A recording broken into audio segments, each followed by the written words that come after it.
Ch.13, maple red clothes, snow white skin.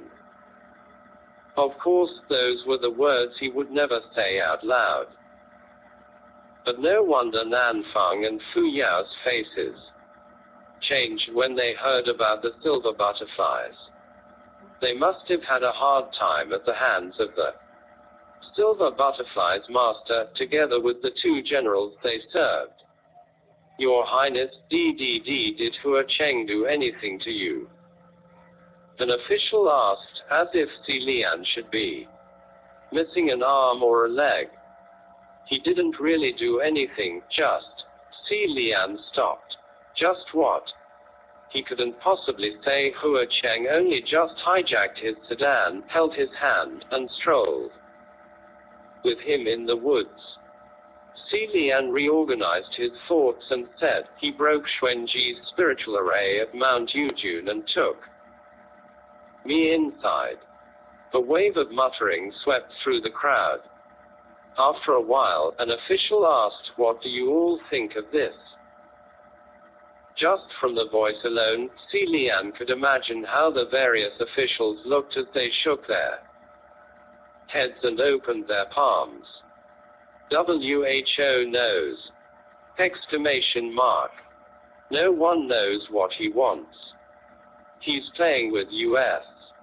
What the hell is he thinking? No one can read that Hua Cheng.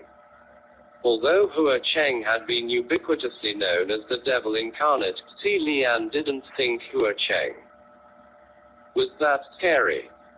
And all things considered, Xie Lian had Hua Cheng to thank for his help in the northern case this time around.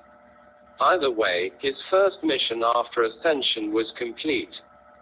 It was predetermined that all merits from the northern case would be counted under Xie Lian's name, but that old mare was so overwhelmed with grief over the death of his daughter that he didn't actually remember to recompense prayers until much later, and the merits were discounted.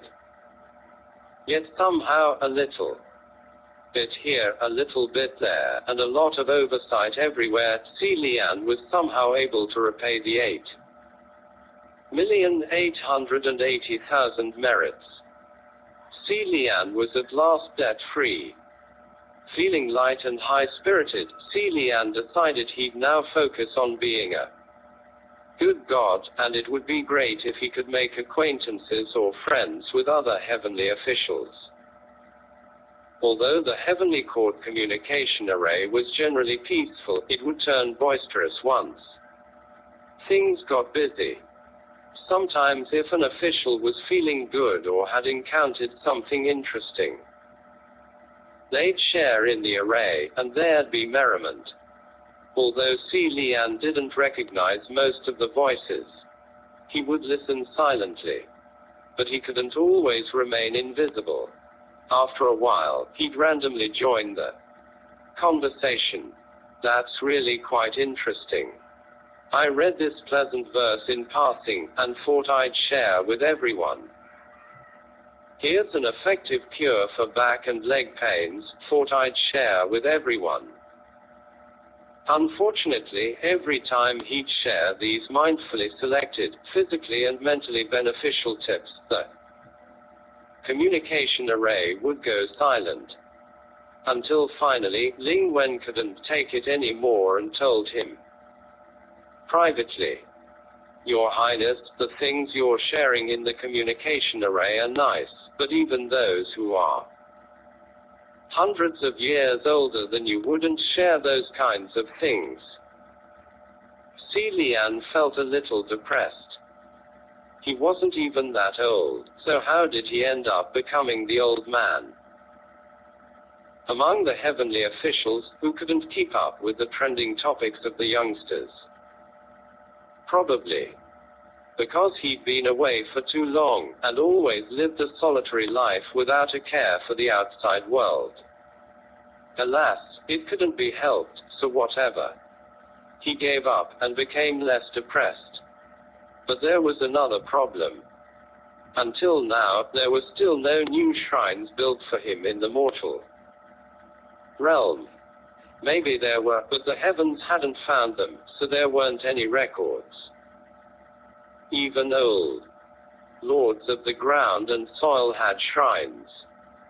As a formerly ascended official, one of 3 times at that, having neither shrine nor temple nor followers was pretty awkward. But as awkward as it was only other heavenly officials feeling awkward for him. Xie Lian personally thought it wasn't that bad. And one day, on a whim, he suddenly thought, if no one worships me, I'll just build my own shrine. No one knew how to respond to this. What kind of god would build his own temple to worship himself? It was pure tragedy at this point. No matter. Xie Lian was used to receiving awkward silence the moment he spoke, and thought amusing. Himself wasn't anyone's business anyway. It would make for an entertaining anecdote, too, so he jumped back to the mortal realm. This time, he landed in a small village in the mountains called Puchi. 17. Rather than a village, it was more like a hillside hamlet. With green trees and clear waters, it was a pleasant country scene with continuous stretches of rice paddies. With such beautiful scenery, Xie Lian thought he landed in a really good place this time.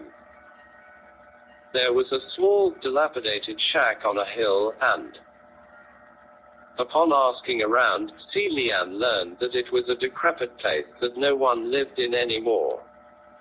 Once in a while, a vagrant would sleep a night in it, so the villagers told him to make himself at home. Well, wasn't that just perfect for him? Xie Lian walked towards the shack. As Xie Lian walked closer, he realized that the shack looked decrepit from afar, but it was literally crumbling on closer inspection. 2 of the 4 columns that held up the rectangle-shaped shack were probably rotted through. When the wind blew, the entire shack would shake and creak, possibly ready to collapse at any time. But it was still within Xie Lian's range of acceptance. He went in for a look and began to tidy up the place. The villagers were quite surprised to see that someone was actually going to settle in that shack, and all came to check Xie Lian out. They gave Xie Lian a huge, warm welcome. Not only did they donate a broom to help with cleaning and watched as he swept until he was covered in dust, they even gave him a basket of freshly picked water chestnuts. With their skin peeled off, the water chestnuts were white and crisp, fresh and juicy. Xie Lian squatted in front of the doorsteps and munched on his water chestnuts, then put his hands together, thankful for this blessing. He decided to call this place Puchi Shrine. Puchi Shrine already had a table inside that could be used as the altar after a couple of wipe downs.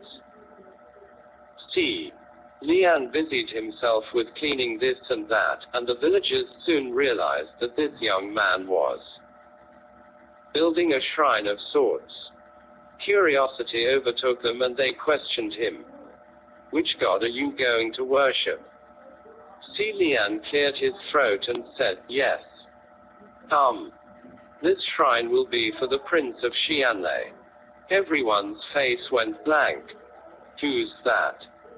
Xie Lian replied, I don't know either. He's a prince, I think. Who? What does he do?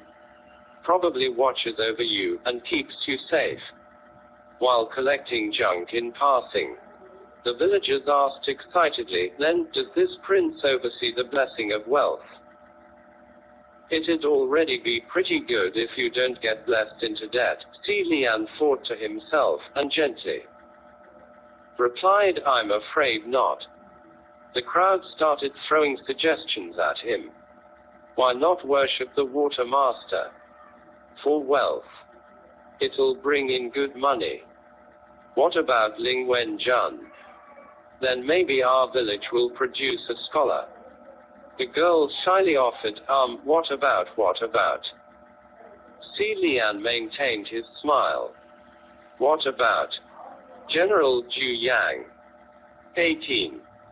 If Xie Lian really built a Zhu Yang shrine, Feng Xin would probably shoot him dead on the spot with an arrow.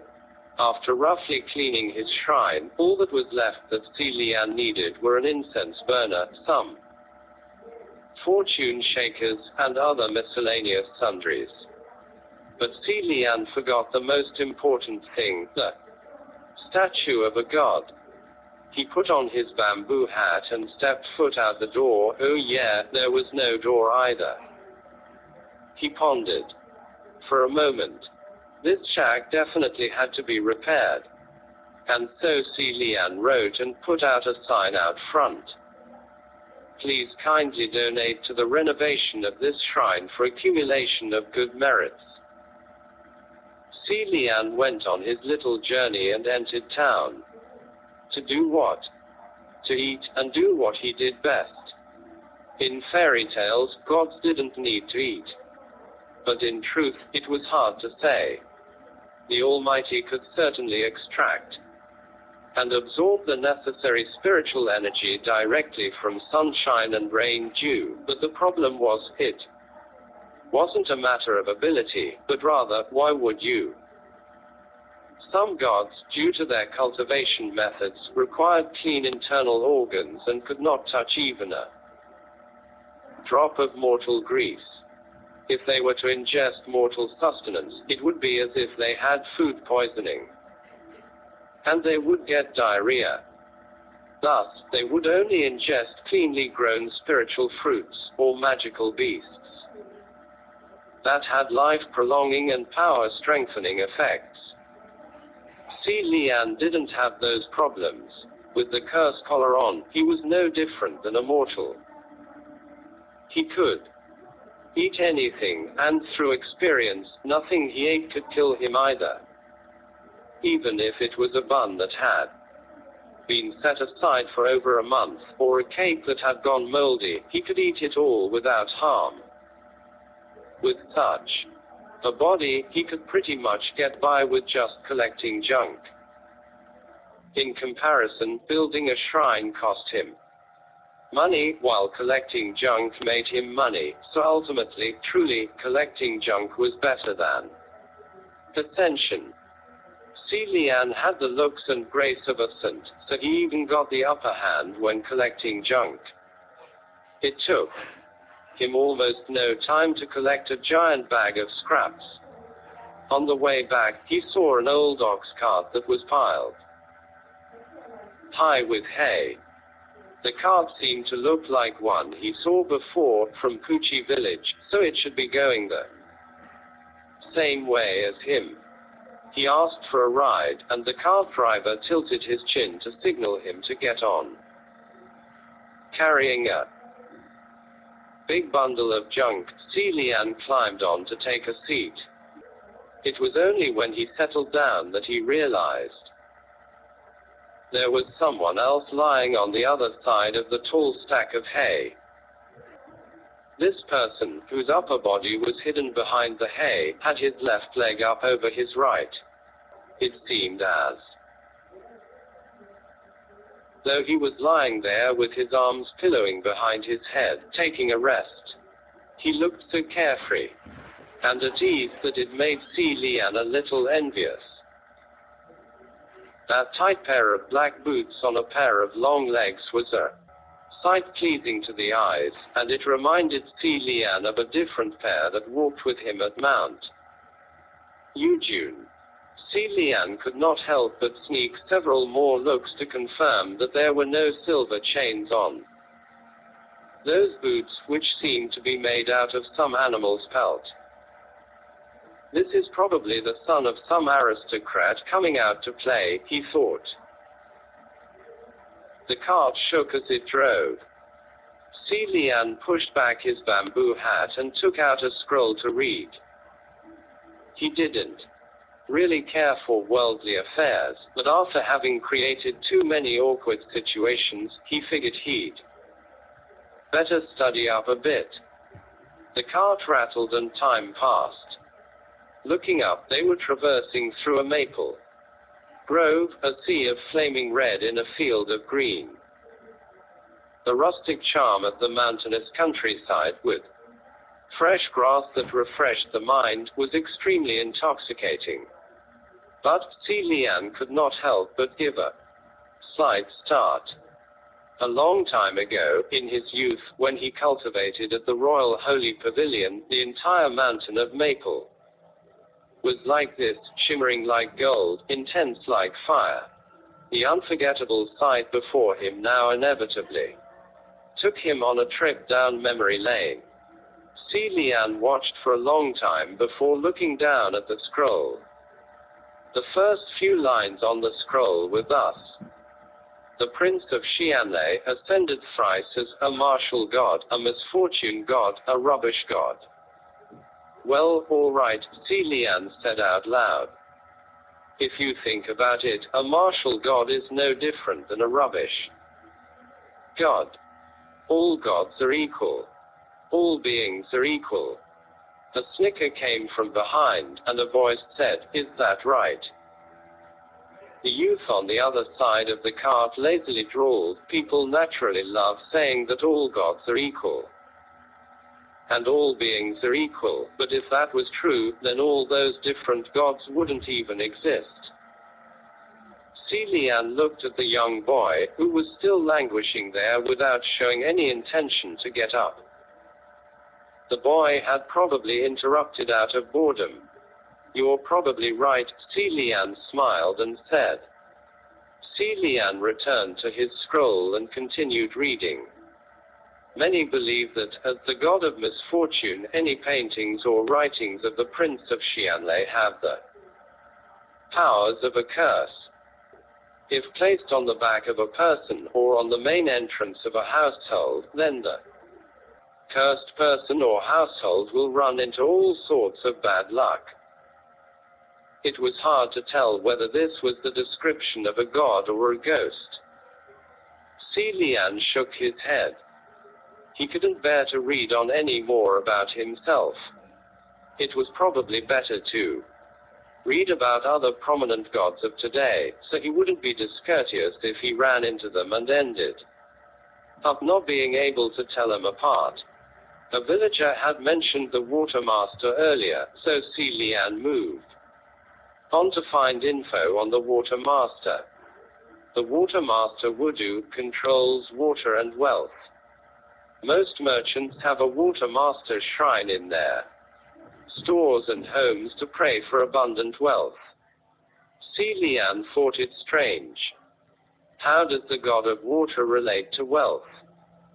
The youth behind the hay responded, "Merchants use the waters to transport goods, so they always pray to the Watermaster for peace and safety, promising this or that."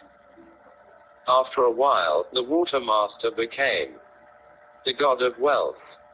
The pro was giving him answers. Xie Lian turned around. Really interesting. The Watermaster must be very powerful then. The youth smiled mockingly. Yeah, the infamous water tyrant. Hearing his tone, Xie Lian didn't think the boy thought highly of that heavenly official. It didn't sound like he was complimenting him either. The water tyrant. The youth replied languidly, "It all depends on him whether a ship can sail. No offerings, no sale." That's how he received that nickname. Kinda like General Zhu Yang and the Sweeping General. Infamous gods usually had a nickname or two in between the realms. For example, Xie Lian was known as the laughingstock of the three realms, the infamous freak, the jinx, the outcast, cough, cough, etc. Usually, it was fairly disrespectful to use those nicknames on heavenly officials, like if anyone were to call New King the Sweeping General, he'd surely fly into a rage. Xie Lian made a note to himself what not to call the water master, and said, "I see. Thanks so much for your enlightenment." He stopped and thought this used to be a rather intriguing conversationalist. He continued, "My friend, you look young, but you know a lot." The youth replied, "Nah. Just bored. I read whatever when I'm free." In the mortal realm, it was easy to find books on law that spoke of the stories of gods and ghosts, the subjects ranging from their kindness and grudges to trivialities. Some were real, and some fake. It wasn't odd that the youth knew so much. Xie Lian put down his scroll.